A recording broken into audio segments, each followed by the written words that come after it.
Ok, gente?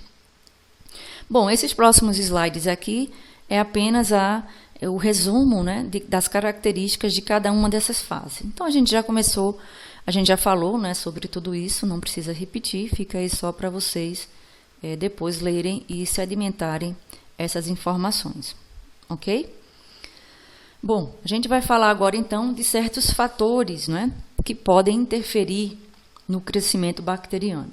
Então, nós temos os fatores chamados fatores físicos e os fatores nutritivos, né, que são importantes para o crescimento, não só microbiano, mas também de qualquer ser vivo na natureza. Né?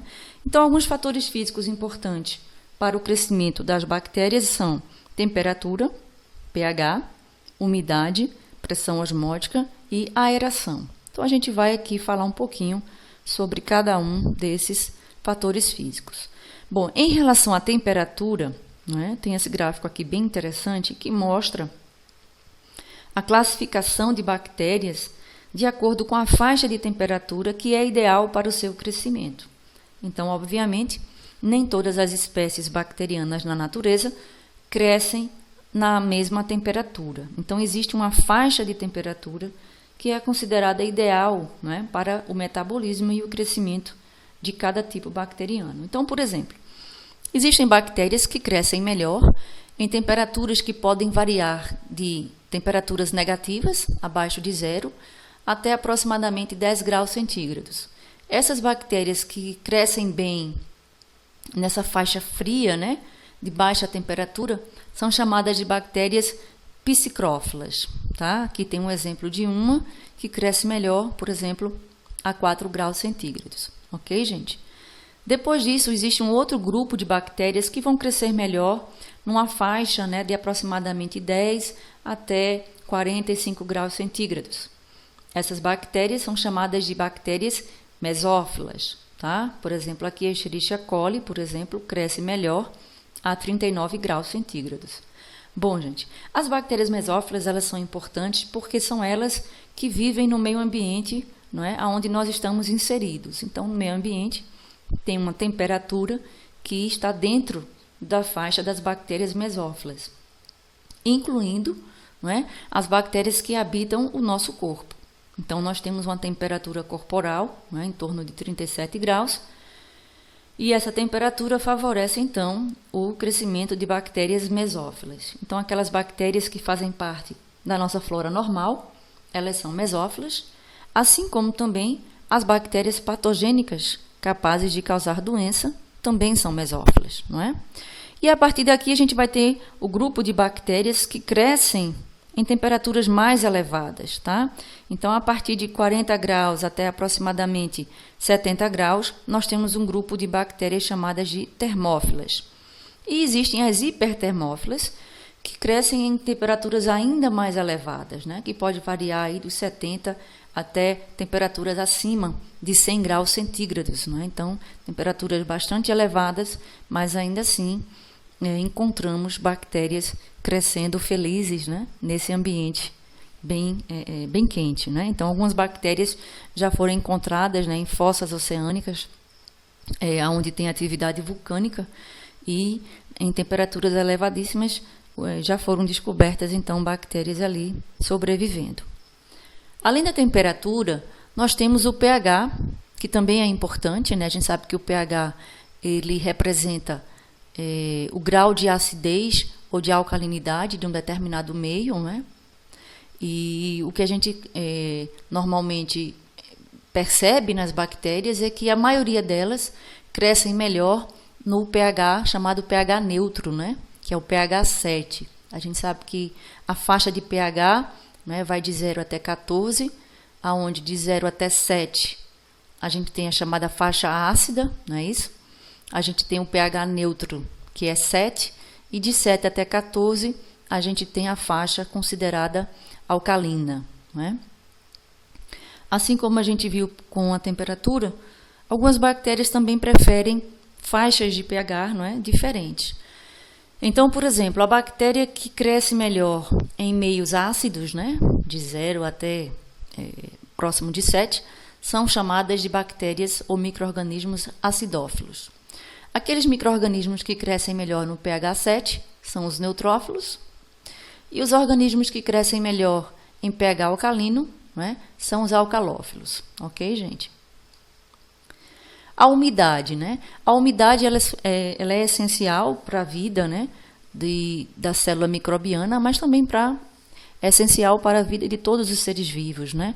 A umidade, a presença de água no interior da célula é fundamental, por exemplo, para que ocorra as reações enzimáticas, né?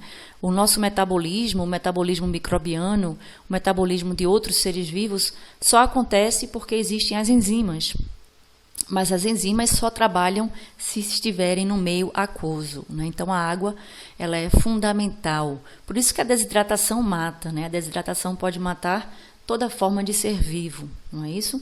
Então, sem a água, não é possível as reações enzimáticas acontecerem. Então, o metabolismo, ele para, não é? Além disso, a água também é essencial para quê, gente? Para dissolver as moléculas nutritivas, né?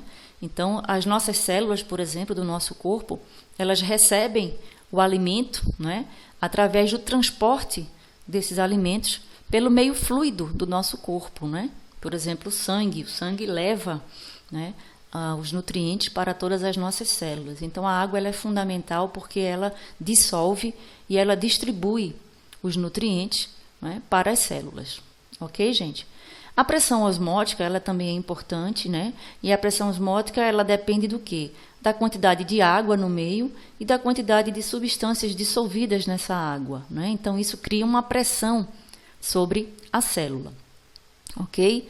Em relação aos micro-organismos, normalmente eles suportam grandes variações, né, de pressão, justamente porque eles têm o quê? Aquela parede celular, né, que é uma estrutura rígida que confere, então, proteção para as bactérias. E existe um grupo diferente, né, um grupo especial de bactérias que toleram concentrações de sais muito superiores àquelas das outras bactérias. Então, esse grupo de bactérias que conseguem suportar grandes concentrações de sais são chamadas de bactérias halófilas, ok? E aqui a gente tem um esqueminha para representar, não é, a preferência bacteriana de crescimento em relação à aeração, né? A aeração aí diz respeito à quantidade de oxigênio, né, no meio em que a bactéria cresce. Então, nesse primeiro tubo aqui, nós temos, então, um determinado crescimento bacteriano, né, aqui um meio líquido, um caldo nutritivo, e essa regiãozinha vermelha aqui representa a área do tubo onde existe uma concentração maior de oxigênio, ok? Os pontinhos pretos aqui representam as bactérias. Então, o que a gente observa no primeiro tubo é que a grande maioria das bactérias cresceram na superfície do tubo, onde há a maior concentração de oxigênio. E veja que nenhuma delas cresceu no fundo do tubo, onde não existe, não é, oxigênio.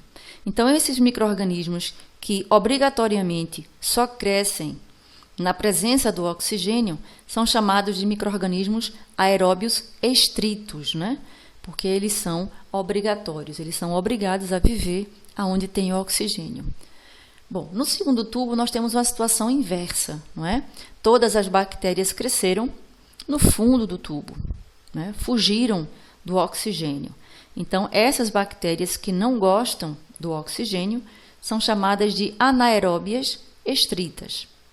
Nesse caso, o oxigênio ele passa a ser tóxico para essas bactérias. Então, se você introduzir essas bactérias num ambiente rico em oxigênio, elas não vão conseguir crescer, não vão conseguir se reproduzir, certo?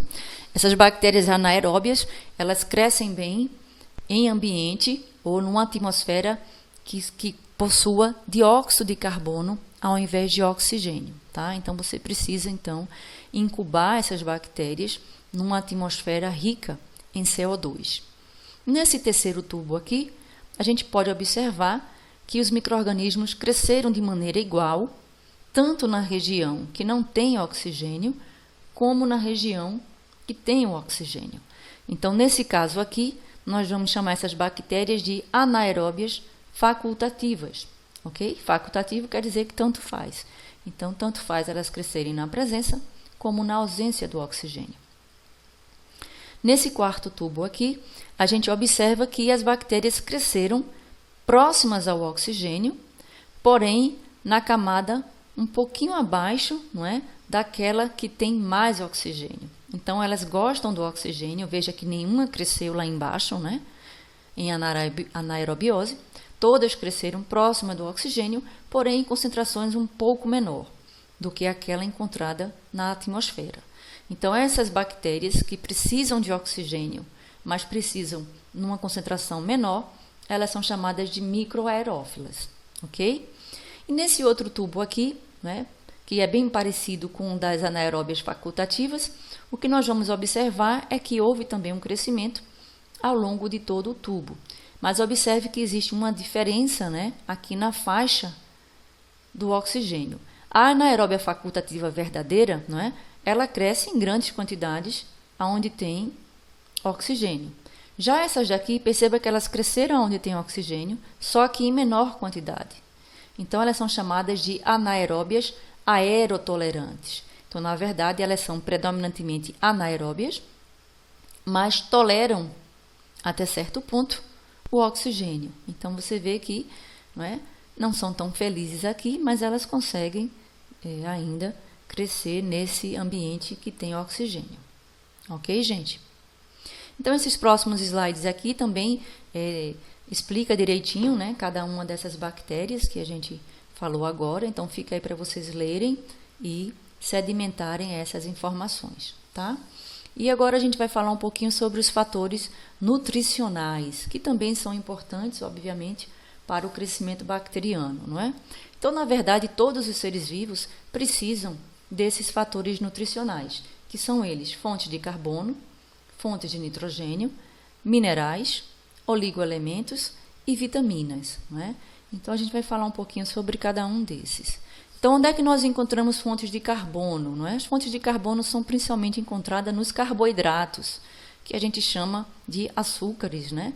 Então, glicose, maltose, frutose, lactose são exemplos de açúcares, né, ou de carboidratos que nós consumimos. A bactéria também. E para que nós precisamos dessa fonte de carbono? Porque esse carbono ele é utilizado, né, como matéria-prima para a síntese da maioria dos compostos celulares. Então, perceba que em todas as biomoléculas, né, gordura, açúcar, DNA, não é? Proteínas, todas elas possuem carbono na sua estrutura. Não é à toa que o carbono ele foi escolhido para ser o elemento que representa, não é, as moléculas orgânicas, as moléculas dos seres vivos. Tá? Então, nós precisamos de carbono e as bactérias também precisam de carbono na sua alimentação. Além do carbono, os micro-organismos também precisam de nitrogênio. E de onde eles podem retirar o nitrogênio? Das proteínas, dos aminoácidos, da ureia, né? E para que esse nitrogênio é utilizado?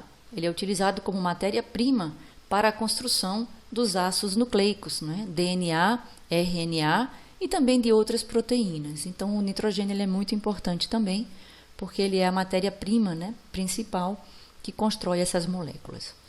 Bom, os micro-organismos também precisam de alguns minerais, como, por exemplo, fósforo e enxofre. O fósforo é importante porque ele é a matéria-prima para a síntese de ATP, não é? Adenosina trifosfato, que vocês vão ver em bioquímica. E o ATP, então, é a molécula que a gente sabe, né, que armazena a energia no metabolismo. E o enxofre é utilizado para a síntese de proteínas, tá certo? Os oligoelementos são o quê? São pequenos elementos, não é, que são necessários para o funcionamento da célula, mas que são necessários em pequenas quantidades. Na verdade, não é, se houver uma absorção de grande quantidade desses elementos, isso pode ser tóxico, né, para a célula. Então, zinco, cobre, ferro, cobalto são importantes para o metabolismo bacteriano em pequenas quantidades. Eles são importantes por quê? Porque eles auxiliam, não é, na atividade de algumas enzimas. Por isso, eles são chamados de cofatores, tá? E também nós temos as vitaminas. As vitaminas como, por exemplo, o B12 e o ácido fólico. As vitaminas são substâncias orgânicas, né, diferente dos oligoelementos. e que também auxiliam no funcionamento de muitas enzimas. Então, por isso elas são chamadas de coenzimas. Então, qual é a diferença entre coenzima e cofator? Ambos ajudam no funcionamento, na atividade de algumas enzimas. A diferença é que os cofatores são elementos inorgânicos e que a coenzima é um elemento orgânico. Ok, gente? Então, com isso, a gente encerra a nossa aula sobre crescimento microbiano e eu vou preparar para vocês, então, um novo material falando um pouco sobre a genética microbiana, ok? Espero que vocês tenham gostado da aula e qualquer dúvida a gente se comunica, então, pelo nosso ambiente virtual. Até logo!